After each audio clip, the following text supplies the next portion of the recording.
শহরের এক প্রান্তে জীর্ণ মাটির দেয়াল আর খড়কুটোর ছাদ নিয়ে একটি ক্ষতবিক্ষত ঝুপড়ি দাঁড়িয়ে। এই ঝুপড়ির অন্ধকারেই জীবন কাটত দুই ভাগ্যাহত এতিম ভাইয়ের, আহমদ এবং হাসান। তাদের শৈশব ছিল না অন্য শিশুদের মতো হাসির রঙে রাঙানো। তা ঢাকা পড়েছিল অনাহারে, হাড় কাঁপানো ঠান্ডায় আর ভয়ঙ্কর একাকিত্বের ভারী পাথরে। পিতামাতার স্নেহ ছায়া তাদের জীবন থেকে অনেক আগেই মুছে গিয়েছিল, আর ভরসা বলতে ছিল কেবল পরস্পরের হাতে রাখা হাতটুকু। কিন্তু জীবন যতক্ষণ শ্বাস দেয়, আশার মিটমিটে প্রদীপও ততক্ষণ জ্বলতে থাকে। মাঝে মাঝে তারা দীর্ঘশ্বাস ফেলে ভাবত, যদি তাদের আম্মাজান বেঁচে থাকতেন তবে হয়তো রাতে তাদের উনুন জ্বলত, হয়তো তারা নতুন জামা পেত, আর কেউ হয়তো তাদের টিপ্পনি কাটত না যে এতিম শিশুরা কিসের কাজ করবে। তবে ভাগ্যের লিখন কে আর তা খণ্ডাবে? তাদের খাবার বলতে ছিল শুধু শুষ্ক রুটির টুকরো, আর বহু রাত তাও জোটেনি। পেটের অসহ্য জ্বালা চোখ থেকে অশ্রু টেনে আনত, কিন্তু দুজনে নির্বাক হয়ে আকাশের দিকে তাকাত আর মনে মনে প্রার্থনা করত যে মহান আল্লাহ একদিন নিশ্চয়ই তাদের আরজি শুনবেন। সারা দিন ধরে তারা শহরের গলি উপগলিতে উদ্দেশ্যহীনভাবে ঘুরে বেড়াত। তাদের দিন কাটত ময়লার স্তূপ থেকে ভাঙা জিনিসপত্র কুড়িয়ে, আর এর বিনিময়ে কয়েকটি তামার মুদ্রার বেশি কিছু তাদের হাতে আসত না। সেই সামান্য মুদ্রা গুনতে গুনতে তাদের চোখ দিয়ে ক্রমাগত জল গড়িয়ে পড়ত। কখনো কোনো দয়ালু দোকানদার তাদের ওপর করুণা করে বাসি রুটি খেতে দিত, আবার কেউ কখনো এক গ্লাস ঠান্ডা পানি পান করিয়ে দিত। আর এই সামান্য দানই তাদের কাছে রাজকীয় ভোজের চেয়ে কম কিছু ছিল না। কিন্তু প্রতিটি দিনের সাথে সাথে তাদের শরীরের হাড়গুলো যেন আরও দুর্বল হয়ে যাচ্ছিল। আহমদ, সে ছিল বড় ভাই, তাই সব দায়িত্বের ভার তার কাঁধে অনেক বেশি ছিল। সে নিজের ক্ষুধা চেপে রেখেও ছোট ভাই হাসানকে খাওয়ানোর আপ্রাণ চেষ্টা করত। কিন্তু অনেক সময় এমন পরিস্থিতিও সৃষ্টি হতো যে দুজনেকেই ক্ষুধার্ত অবস্থায় বিছানায় যেতে হতো। তাদের ঝুপড়ির ভাঙা ছাদ ভেদ করে বৃষ্টির জল চুইয়ে পড়ত, আর ঠান্ডা বাতাস ঘরের ভেতরই প্রবেশ করে সব শীতল করে দিত।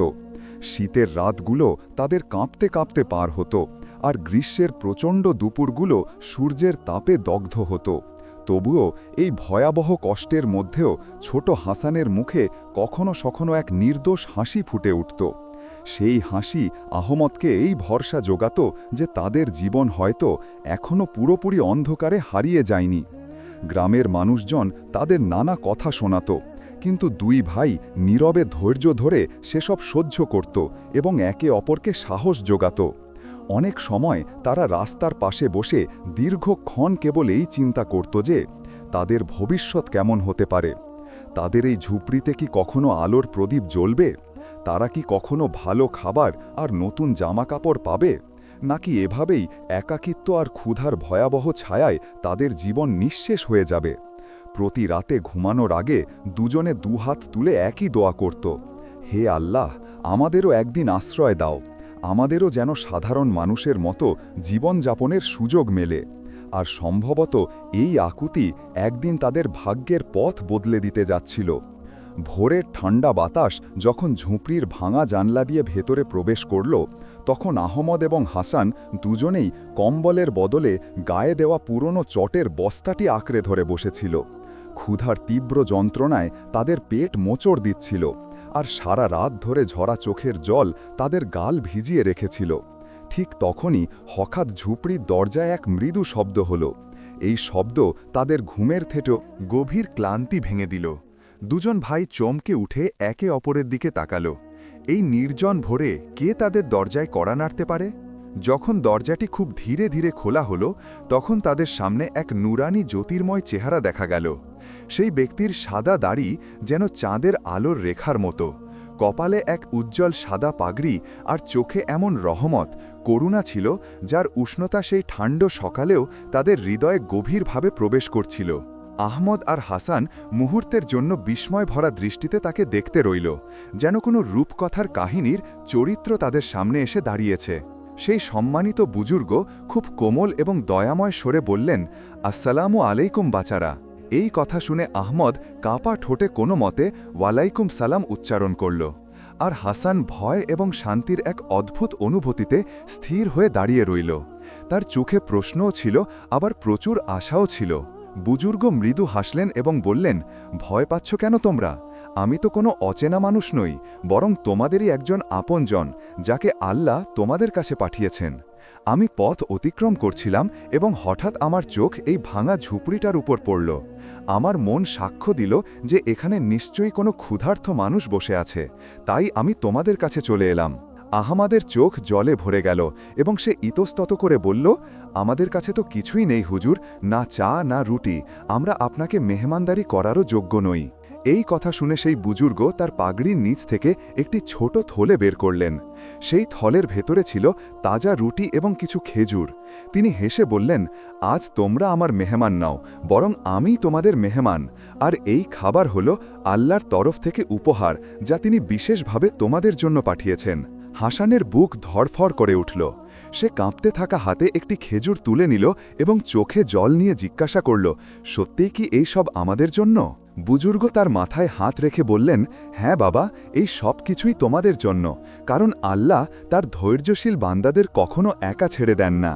দুই ভাই একসাথেই আলহামদুলিল্লাহ বলল, আর দীর্ঘদিন পর প্রথমবার তাদের মুখে এক টুকরো হাসি দেখা গেল।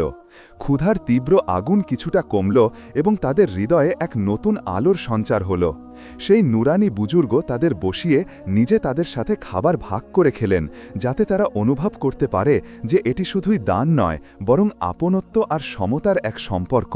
তারপর তিনি ধীরে ধীরে বলতে শুরু করলেন, আমার নাম আবদুল্লাহ ইবনে সালিহ। লোকজন আমাকে দরবেশ বলে ডাকে। আমি দুনিয়ার ধন সম্পদের লোভী নই, বরং আল্লাহর পথে হেঁটে চলা এক মুসাফির, পথিক। আমি কেবল সেই সব শিশু ও হৃদয়ের খোঁজ করি যাদের সাহায্যের প্রয়োজন, আর সম্ভবত আমার সেই খোঁজ আজ তোমাদের দুজনের কাছে এসে শেষ হয়েছে। আহমদ কাঁপা কাঁপা স্বরে জিজ্ঞাসা করল, আপনি কি আমাদের সাথে বারবার দেখা করতে আসবেন, নাকি এটা শুধুই একবার আসার সময় ছিল? এ কথা শুনে আবদুল্লাহ ইবনে সালেহের চোখে জল এলো এবং তিনি বললেন, যতদিন না তোমরা দুজন নিজের পায়ে শক্তভাবে দাঁড়াতে পারছ, যতদিন না তোমরা পরিশ্রম ও সম্মানের পথ খুঁজে পাচ্ছ, ততদিন আমি তোমাদের আশ্রয়, ইনশাআল্লাহ। এই কথা শুনে হাসান প্রথমবার চাপ মুক্ত হয়ে শ্বাস নিল এবং তার নিষ্পাপ কণ্ঠে বলল, আল্লাহ আপনার মঙ্গল করুন বাবাজি, এখন আমাদের মনে হচ্ছে যে আমরা আর একা নই। আর এই বাক্য শুনে ঝুপড়ির দেয়াল পর্যন্ত যেন এক গভীর শান্তির ঢেউ বয়ে গেল। সেই দিন থেকে আহমদ এবং হাসানের জীবনে এক নতুন সকালের শুরু হলো। ক্ষুধা যদিও তখনও ছিল, কিন্তু আশার আলো তাকে অনেকটাই ম্লান করে দিল। আর তাদের হৃদয়ে এই দৃঢ় বিশ্বাস জন্ম নিল যে যখন আল্লাহ কারো সাহায্যকারী হতে চান, তখন তিনি তার কোনো নুরানি বান্দাকে তাদের দরজায় পাঠিয়ে দেন। ভোরের সূর্য এখনও পুরোপুরি উদয় হয়নি, তার আগেই আবদুল্লাহ ইবনে সালেহ আহমদ এবং হাসানকে তার সাথে চলার জন্য আহ্বান জানালেন। তার কণ্ঠস্বরে এমন কোমলতা ও ভালোবাসা ছিল যে দুই বাচ্চার মনে হলো যেন পিতার মতো ছায়া তাদের ডাকছে। দুজন তাদের ছেঁড়া কাপড় ঠিক করল এবং খালি পায়েই সেই বুজুর্গের পিছু পিছু চলতে লাগল। পথটি ছিল মাটি ও নুড়ি পাথরে ভরা, কিন্তু সেই মুহূর্তে তাদের কোনো ব্যথা অনুভূত হল না, কারণ তাদের চোখে ছিল আশা আর হৃদয়ে ছিল অগাধ ভরসা। আবদুল্লাহ ইবনে সালেহ হাঁটতে হাঁটতে তাদের সাথে কথা বলতে লাগলেন, বাবারা, এই দুনিয়া হলো পরীক্ষার স্থান। এখানে ক্ষুধা, একাকিত্ব এবং কষ্টগুলো যেন শিক্ষকের মতো করে আসে, কিন্তু যে ব্যক্তি ধৈর্য ধরে থাকে সেই আল্লাহর প্রিয়জন হয়। হাসান নিষ্পাপভাবে জিজ্ঞাসা করল, ধৈর্য ধরলে কি খাবারও পাওয়া যায় বাবাজি? এই প্রশ্নে আবদুল্লাহ ইবনে সালেহ মৃদু হাসলেন এবং বললেন, হ্যাঁ বাবা, ধৈর্যের মাধ্যমে আল্লাহর দরজা খুলে যায়, আর যখন তার দরজা খোলে তখন কেবল খাবার নয়, বরং ইজ্জতও মেলে। মসজিদের আঙিনা তাদের সামনে এসে গেল। সাদা দেয়াল, পরিচ্ছন্ন মাদুর আর আজানের সুমধুর ধ্বনি পুরো পরিবেশকে নূরে ভরিয়ে তুলল। আহমদ ও হাসান এর আগে কখনো এত শান্তিদায়ক জায়গা দেখেনি। আবদুল্লাহ ইবনে সালেহ তাদের অজু করালেন। সেই ঠান্ডা জলের ফোঁটা যখন তাদের মুখে লাগল, তখন মনে হলো যেন বহু বছরের বোঝা নেমে গেল এবং তাদের হৃদয় নতুন হয়ে ঝলমল করে উঠল। যখন তারা নামাজের জন্য বুজুর্গের সাথে কাঁধে কাঁধ মেলালো, তখন তাদের ছোট হৃদয়ে প্রথমবার এই অনুভূতি এলো যে আল্লাহর ঘরেও তাদের স্থান আছে, তারা একা নয়, বরং তার দয়ার ছায়ায় সুরক্ষিত। নামাজ শেষে আবদুল্লাহ ইবনে সালেহ তাদের পাশে বসালেন এবং বললেন, শোনো বাচারা, পরিশ্রম করে উপার্জিত খাবারই হলো আসল সম্পদ। চুরি বা মিথ্যা দিয়ে পাওয়া রুটি বিষের মতো ক্ষতিকারক হয়, কিন্তু ঘাম ঝরিয়ে পাওয়া রুটি জান্নাতের স্বাদ এনে দেয়। আহমদ মাথা নিচু করে বলল, আমি কাজ করতে প্রস্তুত বাবাজি, কিন্তু কেউ আমাদের সুযোগ দিতে চায় না। আবদুল্লাহ ইবনে সালেহ তার মাথায় হাত বুলিয়ে দিলেন এবং বললেন, এখন তোমাদের কেউ আটকাতে পারবে না। আমি তোমাদের কাজ শিখিয়ে দেব। আমি তোমাদের মানুষের সামনে সৎ ও বিশ্বস্ত হিসাবে তুলে ধরব। তোমরা দেখবে একদিন মানুষ তোমাদের উদাহরণ হিসাবে মনে রাখবে। হাসানের চোখ ঝলমল করে উঠল এবং সে আলতো করে জিজ্ঞেস করল, তাহলে কি আমাদের এখন আর না খেয়ে থাকতে হবে না? আবদুল্লাহ ইবনে সালেহের চোখে আর্দ্রতা দেখা গেল। তিনি বললেন, ক্ষুধা দূর করা আমার কাজ নয়, তবে ভরসা জোগানো আমার দায়িত্ব। আর যখন আল্লাহর ওপর ভরসা রাখবে, তখন ক্ষুধাও রহমত হয়ে যাবে এবং ধৈর্য পুরস্কার। এরপর তিনি মসজিদের কোণ থেকে একটি পুরনো তসবিহ জপমালা বের করলেন এবং আহমদকে দিয়ে বললেন, এটা ধৈর্যের প্রতীক। প্রতিবার যখন তোমার ক্ষুধা বা দুঃখ কষ্ট দেবে, তখন এটা হাতে ধরে দোয়া করবে। আল্লাহ তোমাদের মনকে শক্তিশালী করবেন। হাসানকে তিনি একটি ছোট কাঠের তক্তি, কাঠের লেখার প্লেট দিলেন এবং বললেন, তুমি লিখতে শিখবে, আর একদিন এই তক্তি ব্যবহার করে তুমি অন্যদেরও শিক্ষা দেবে। এই জ্ঞানই হবে তোমার সবচেয়ে বড় অস্ত্র। সূর্য যখন ওপরে উঠল, তখন তিনি দুজনকে সাথে নিয়ে বাজারের দিকে পা বাড়ালেন। পথে সবাই তাদের দেখছিল। কেউ কেউ অবাক হল, এরাই কি সেই এতিম শিশুরা যারা গতকাল পর্যন্ত ক্ষুধায় কাঁপত আর আজ এক নুরানি বুজুর্গের সাথে মাথা উঁচু করে হেঁটে চলেছে? বাজারের এক গুদামে পৌঁছে আবদুল্লাহ ইবনে সালেহ মালিককে বললেন, এই দুই শিশু আমার জিম্মায় ভরসায় আছে। এদের কাজ দিন, তবে মনে রাখবেন এদের মজুরি কম দেওয়া গুনাহ হবে। মালিক প্রথমে ইতস্তত করল, কিন্তু যখন সে বুজুর্গের মুখের নূর দেখল, তখন তার মন গলে গেল এবং সে বলল, ঠিক আছে, আমি এদের সুযোগ দেব, কিন্তু যদি কোনো ভুল হয় তবে বের করে দেব। আহমদ এবং হাসান জীবনে প্রথমবারের মতো কারো কাছ থেকে সুযোগ পাওয়ার আশ্বাস শুনল। তাদের চোখে জল ছিল, কিন্তু হৃদয়ে আনন্দের ঢেউ বইছিল। সেই দিন গুদামে তারা পূর্ণ মন দিয়ে কাজ করল। তারা ভারী বস্তা উঠালো, ধুলোবালি সহ্য করল, ঘাম ঝরালো, কিন্তু অভিযোগের একটি শব্দও তাদের মুখে আসেনি। আর সন্ধ্যায় যখন মালিক তাদের মেহনতানা শ্রমের মূল্য দিলেন, তখন তাদের হাত কাঁপতে লাগল, কারণ এটি ছিল তাদের জীবনের প্রথম উপার্জন। ঝুপড়িতে ফেরার পথে আবদুল্লাহ ইবনে সালেহ বললেন, মনে রেখো বাচারা, এই উপার্জন হয়তো ছোট হতে পারে, কিন্তু এটা হালাল, বৈধ। এর মধ্যে বরকত আছে, আর এই বরকতই তোমাদের ক্ষুধা থেকে বাঁচাবে এবং দারিদ্র্য থেকে মুক্তি দেবে। ঝুপড়িতে ফিরে যখন তারা প্রথমবার নিজের হাতে কামানো রুটি খেল, তখন তার স্বাদ ছিল এমন যা তারা আগে কখনো অনুভব করেনি। সেই খাবারে ছিল পরিশ্রমের মিষ্টিতা আর ধৈর্যের বরকত। রাতে আকাশের নিচে বসে আহমদ হাসানকে বলল, ভাই, আমার মনে হচ্ছে আমাদের জীবন এখন সত্যিই পাল্টে যাচ্ছে। আর হাসান নিষ্পাপভাবে জবাব দিল, হ্যাঁ, এখন আমাদের আর ভয় নেই, কারণ বাবাজি আমাদের পাশে আছেন এবং আল্লাহ আমাদের ওপর দৃষ্টি রাখছেন। আর সেই রাতে দুই ভাই প্রথমবার গভীর শান্তিতে ঘুমালো, কারণ তাদের হৃদয়ে এখন শুধু আশ্রয়ের অনুভূতিই ছিল না, বরং এই বিশ্বাসও ছিল যে তাদের একাকী জীবন এখন এক নতুন লক্ষ্যের দিকে এগিয়ে চলেছে। সন্ধ্যা নামার সময় সূর্য অস্ত যাচ্ছিল এবং গুদামে কাজ প্রায় সমাপ্ত হয়ে গিয়েছিল। আহমদ এবং হাসান দুজনেই ঘামে ভিজে যাচ্ছিল, কিন্তু তাদের মুখে ছিল পরিশ্রমের এক উজ্জ্বল দীপ্তি। ঠিক তখনই হঠাৎ গুদামের মালিক চিৎকার করে উঠলেন যে তার গমের একটি বস্তা কম আছে এবং তার হিসাব মিলছে না। সবার চোখ তৎক্ষণাৎ সেই দুই ভাইয়ের দিকে স্থির হল, কারণ তারা ছিল সবচেয়ে নতুন এবং সবচেয়ে দরিদ্র। ভিড়ের মধ্যে কিছু শ্রমিক ফিসফিস করে বলতে লাগল, নিশ্চয়ই এই ছেলেরাই চুরি করেছে, এদের কাছে তো খাবারও নেই, সুযোগ পেয়ে এরা মাল লুকিয়ে ফেলেছে। আহমদের বুক কেঁপে উঠল, তার চোখ জলে ভরে এলো, কিন্তু সে সাহস করে মালিককে বলল, হুজুর, আমরা কখনো কারো রোগীকার হরণ করিনি, আমরা সততার সাথে কাজ করেছি। যদি কোনো ভুল করে থাকি তবে আমাদের শাস্তি দিন, কিন্তু চুরির মিথ্যা অপবাদ দেবেন না। হাসানও কাঁপতে থাকা স্বরে বলল, আমরা না খেয়ে থাকতে পারি, কিন্তু চুরি কখনো করব না। এই ধৈর্য আর আমাদের পরিশ্রমই আমাদের একমাত্র সম্বল। আপনি চাইলে আমাদের তল্লাশি খোঁজ নিতে পারেন, আমাদের কাছে কিছুই নেই। মালিক তখন প্রচণ্ড রাগে ছিলেন এবং তিনি সাথে সাথেই তাদের ঝোলা তল্লাশি করার আদেশ দিলেন।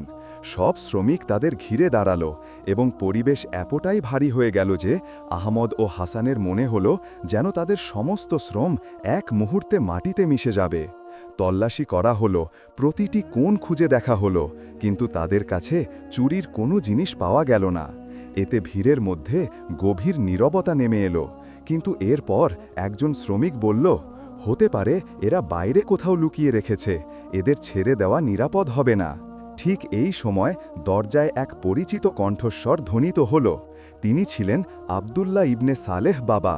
তার নুরানি চেহারা গুদামের অন্ধকারে এমনভাবে জ্বলছিল যেন রাতে চাঁদ হঠাৎ করে উদয় হয়েছে। তিনি হাত তুলে সবাইকে শান্ত থাকতে ইশারা করলেন।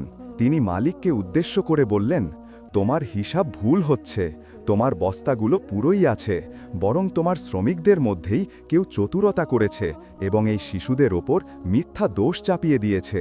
কারণ দরিদ্রকে নিশানা করা খুবই সহজ হয়। মালিক হিসাব আবার মেলালেন এবং সত্যিই দেখা গেল গণনা ঠিক ছিল।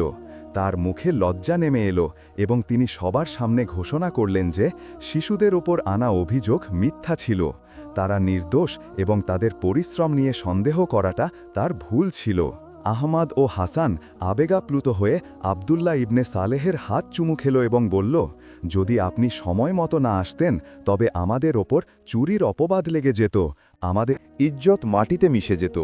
আল্লাহ আপনাকে আমাদের জন্য রহমত, করুণা হিসাবে পাঠিয়েছেন। আবদুল্লাহ ইবনে সালেহ দুজনকে বুকে জড়িয়ে ধরলেন এবং বললেন, বাবারা, এটা তো ছিল কেবল প্রথম পরীক্ষা। আল্লাহ যখন কাউকে বড় করতে চান তখন প্রথমে তাকে ছোট ছোট আঘাতের মধ্য দিয়ে পার করান, যাতে তার ধৈর্য এবং সততার সাক্ষ্য গোটা দুনিয়া দেখতে পারে।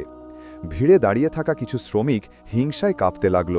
তারা এটা সহ্য করতে পারছিল না যে দুই এতিম শিশু এখন সবার সামনে সম্মান পাচ্ছে এবং মালিকের ভরসা অর্জন করছে। তাদের হৃদয়ে এই বিষ ভরে গেল যে কোনো একদিন এদের পতন ঘটাতেই হবে। তবে সেই রাতেই এক অবিশ্বাস্য মোড় এলো, যখন মালিক সবার সামনে বললেন, আগামীকাল থেকে আহমদ হিসেব নিকেশের কাজও দেখবে, আর হাসান শ্রমিকের কাজের পাশাপাশি ছোট বাচ্চাদের পড়াবে, কারণ এই দুজনের মধ্যে সততা এবং মেধা আছে। এই কথা শুনে দুই ভাইয়ের চোখে আনন্দের অশ্রু ভরে এলো। তারা প্রথমবারের মতো অনুভব করল যে তাদের পরিশ্রম ফল দিচ্ছে এবং এখন তাদের জীবন শুধু ঝুপড়ির অন্ধকার দেয়ালেই সীমাবদ্ধ থাকবে না। আবদুল্লাহ ইবনে সালেহ আস্তে করে বললেন, দেখেছ বাচারা, অভিযোগও রহমতের শিক্ষা হয়। যদি তোমরা ভয় পেয়ে পালিয়ে যেতে তবে আজ এই বিশ্বাস কখনো পেতে না। ধৈর্য তোমাদের সাফল্যের দিকে প্রথম পদক্ষেপ নিয়ে দিল। রাতে ঝুপড়িতে বসে আহমদ হাসানকে বলল, ভাই, আমার মনে হচ্ছে এখন আমাদের ভাগ্য সত্যিই পরিবর্তিত হচ্ছে। আজকের পরীক্ষাটা কঠিন ছিল, কিন্তু আল্লাহ আমাদের অপমান থেকে রক্ষা করলেন। হাসান নিষ্পাপ স্বরে জবাব দিল, হ্যাঁ, আর এখন আমার মনে হচ্ছে যে আমরা একদিন অন্যদের আশ্রয়ও হব, যেমন আজ বাবাজি আমাদের ভরসা হয়েছেন। আর সেই রাতে আকাশের তারারা যেন সাক্ষ্য দিচ্ছিল যে দুই এতিম শিশুর জীবনের অন্ধকার এখন ধীরে ধীরে আলোকে বদলে যাচ্ছে এবং তাদের গল্পে এখনও আরও বড় মোড় লেখা বাকি আছে। ভিড়ের মাঝে দাঁড়িয়ে থাকা আবদুল্লাহ ইবনে সালেহ বাবার মুখমণ্ডল নূরে আলোকিত হচ্ছিল। তার সাদা দাড়ি ভোরের আলোয় আরও উজ্জ্বল দেখাচ্ছিল এবং তার চোখে ছিল সেই অটল বিশ্বাস যা কেবল আল্লাহর বান্দাদেরই প্রাপ্য। তিনি হাত তুলে মালিককে বললেন, আমাকে আরেকটি সুযোগ দিন, যাতে আমি প্রমাণ করতে পারি যে এই দুজন নিরীহ শিশু চোর নয়, বরং আপনার আমানতের মানে সম্পদের সত্যিকারের রক্ষক। মালিক বিস্ময়ের সাথে তার দিকে তাকালেন এবং বললেন, বাবাজি, যদি আপনি সত্য প্রমাণ করতে পারেন তবে আমি এই বাচ্চাদের আমার নিজের সন্তান হিসাবে মাথায় তুলে রাখব, কিন্তু যদি আপনি ব্যর্থ হন তবে তাদের চিরদিনের জন্য বদনাম করা হবে। ভিড়ের মধ্যে গভীর নীরবতা নেমে এলো। শ্রমিকদের শ্বাস প্রশ্বাস দ্রুত হচ্ছিল, কারণ তাদের ভয় ছিল যে তাদের চক্রান্ত ফাঁস হয়ে যাবে। তারা বারবার একে অপরের দিকে ইশারা করছিল এবং ধীরে ধীরে পিছিয়ে যাওয়ার চেষ্টা করছিল। আবদুল্লাহ ইবনে সালেহ চারদিকে তাকালেন এবং তারপর গুদামের পেছনের গলির দিকে ইশারা করলেন। তিনি বললেন, চলো সবাই সেখানে যাই। কারণ সত্য কখনো লুকিয়ে রাখা যায় না, সে নিজের উপস্থিতি নিজেই জানান দেয়। সবাই গুদাম থেকে বেরিয়ে এলো এবং যখন পেছনের গলিতে পৌঁছালো তখন সেখানে মাটিতে শস্যের দানা ছড়িয়েছিল। কিছু বস্তা পড়েছিল, যেগুলোর মুখ থেকে কিছু শস্য তখনও উপচে পড়ছিল। এই দৃশ্য দেখে মানুষজন চমকে উঠল এবং শোরগোল শুরু হলো। আবদুল্লাহ ইবনে সালেহ উঁচু গলায় বললেন, দেখুন, এটাই সেই প্রমাণ যে এই নিরীহ বাচ্চারা চুরি করেনি, বরং সেই শ্রমিকরাই করেছে যারা এদের ফাঁসানোর জন্য সারা রাত ধরে ষড়যন্ত্র করছিল। ভিলের মধ্যে হুলস্থুল শুরু হলো। মানুষজন শ্রমিকদের দিকে তাকাতে লাগল এবং কেউ কেউ তো তাদের ধরে সামনে ঠেলে দিল। তাদের মুখ থেকে রং উধাও হয়ে গিয়েছিল এবং এখন মিথ্যার দেওয়াল ভেঙে পড়েছিল। মালিক রাগের সাথে জিজ্ঞেস করলেন, বলো, সত্য কি? শ্রমিকেরা কাঁপতে কাঁপতে বলল, হুজুর, আমাদের ভুল হয়েছে, আমরা হিংসায় অন্ধ হয়ে গিয়েছিলাম। এই শিশুদের পরিশ্রম এবং আপনার স্নেহ আমরা সহ্য করতে পারিনি। আমরাই চুরি করেছি এবং দোষ এদের ওপর চাপাতে চেয়েছিলাম।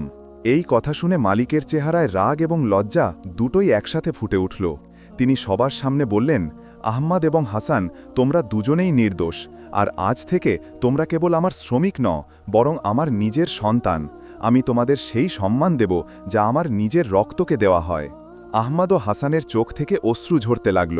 তারা মালিকের পা ধরে বলল, হুজুর, আমাদের শুধু সম্মান চাই, আমাদের কেবল পরিশ্রমের ফল চাই, বাকি ধন সম্পদ ও বিলাসিতা আমরা চাই না। ভিড়ে দাঁড়িয়ে থাকা মানুষজন নিজেদের মধ্যে বলাবলি করতে লাগল, দেখেছ, এরাই সেই শিশুরা যাদের কাল পর্যন্ত মানুষ ক্ষুধার্ত আর অসহায় বলতো, আর আজ আল্লাহ তাদের সত্যতা এবং ধৈর্যের শক্তি দিয়ে উঁচু করে দিলেন। আবদুল্লাহ ইবনে সালিহ বাবা হেসে বললেন, বাবারা, মনে লেখো, যখন মিথ্যার অন্ধকার আরও গভীর হয় তখন বুঝে নিতে হবে যে সত্যের ভোর খুব কাছাকাছি। আজ তোমরা দেখলে যে আল্লাহ কিভাবে তোমাদের অপমান থেকে রক্ষা করলেন এবং তোমাদের শত্রুদের সবার সামনে লজ্জিত করলেন। শ্রমিকদের সবার সামনে শাস্তি দেওয়া হলো এবং তাদের গুদাম থেকে তাড়িয়ে দেওয়া হলো। তাদের চোখে লজ্জা এবং অনুশোচনা ছিল, কিন্তু তখন অনেক দেরি হয়ে গিয়েছিল। মিথ্যার পর্দা চিরকালের জন্য সরে গিয়েছিল। মালিক দুই ভাইকে বুকে জড়িয়ে নিলেন এবং সবার সামনে ঘোষণা করলেন, আগামীকাল থেকে এই দুজন আমার কারবারের অংশীদার হবে, কারণ যাদের হৃদয়ে সততা এবং ধৈর্য থাকে তারা অংশীদারিত্বের হকদার। আহমদ ও হাসানের মুখ আনন্দ ও বিস্ময়ে ঝলমল করে উঠল। তাদের চোখে জল ছিল, কিন্তু হৃদয়ে ছিল আল্লাহর প্রতি কৃতজ্ঞতা।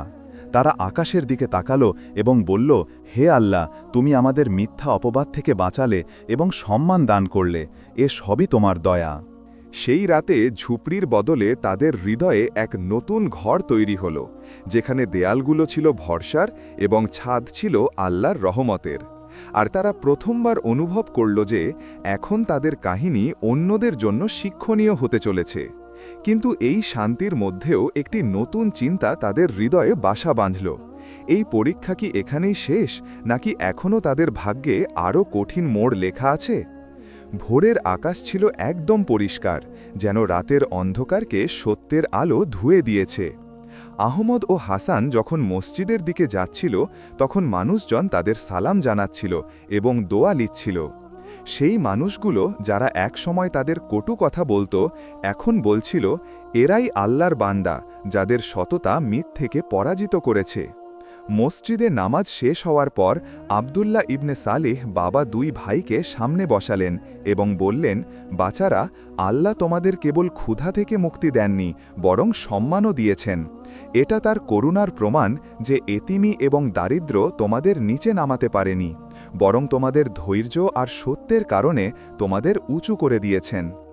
আহমদ চোখে জল নিয়ে বলল, বাবাজি, আপনি যদি না থাকতেন তবে হয়তো আমরা পৃথিবীর কটু কথা আর মিথ্যে অপবাদের নিচে চাপা পড়ে ভেঙে যেতাম।